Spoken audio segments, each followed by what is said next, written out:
विचित्रता देखना, जगत की विचित्रता रविंद्र भैया। एक जन कह रहा है ईश्वर ने बनाया, ईश्वर ने किया, ईश्वर रख रहा है, ईश्वर क्यों? सत्यता का ज्ञान, वस्तु व्यवस्था जिसे कहते हैं, कि वस्तु व्यवस्था का ज्ञान नहीं हो पाता।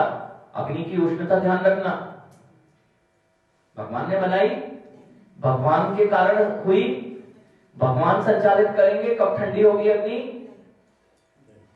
तो फिर कोई मतलब ही नहीं है मुझे तो हाथ तापने से मतलब है। ठीक है, ऐसे लोग दुनिया में सबसे अधिक हैं। और यही सिद्धांत चार्वाक सिद्धांत अनादिकाल से, चार्वाक मत भले ही बृहस्पतिक से स्टार्ट हो रहा हो, प्रारंभ हो रहा हो, लेकिन ये सिद्धांत तो हमेशा से जीवों के बुद्धि में बैठे हुए थे कि मुझे क्या लेना स्वर्ग नरक से।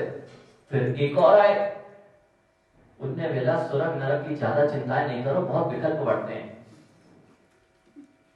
हाँ, उनके जब वस्त्र पहन लिए, भगवा जैसे वस्त्रों को पहना, धारण किया, और उनसे पूछा उनके शिष्यों ने, रविंद्र भैया के शिष्य बन गए। अब रविंद्र भैया से पूछा, रविंद्र भैया ये बताइए स्वर्ग का कैसा सुख होता है, नरकों की क्या व्यवस्था है?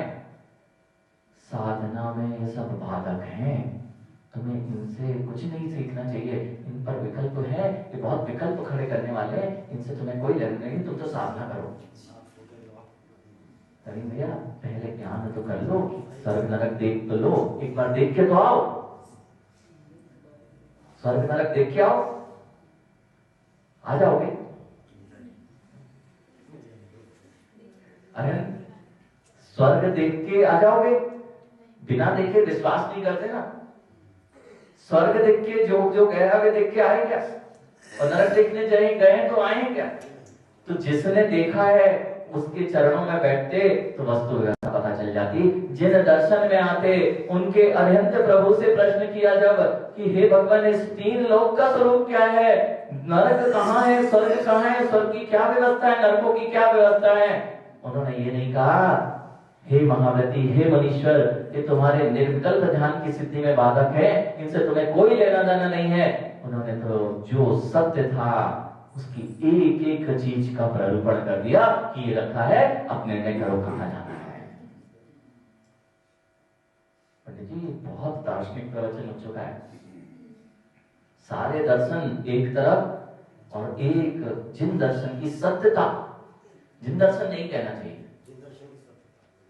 पंडित जी, जिन दर्शन की नहीं कहना चाहिए रविंद्र, जिन दर्शन कहना ही नहीं चाहिए। वस्तु का स्वभाव और वस्तु की सत्यता एक तरफ और अनेक दर्शनों के सिद्धांत एक तरफ। अब निर्णय करो तुम्हें यहां खड़े होना है, यहां खड़े होना है, और यहां खड़े होना है तो तुम्हें जिन दर्शन के पास आना ही पड़ेगा। और अभी भी अगर आपकी श्रद्धा नहीं जुड़ पा रही है तो शायद अब भगवान के समस्मरण में जब बैठ पाओगे तभी ऐसा हो सकता है कि भगवान के चमत्कार से, उनके प्रभाव से तुम्हारी बुद्धि खुल जाए और तुम समझ पाओ। अन्यथा तो जिस तरह का व्याख्या आपके सामने प्रस्तुत हो रही है वह व्याख्या के अतिरिक्त आपकी बुद्धि में प्रवेश कर पाना इस बात को बहुत कठिन कार्य। तो एक और लोग जब में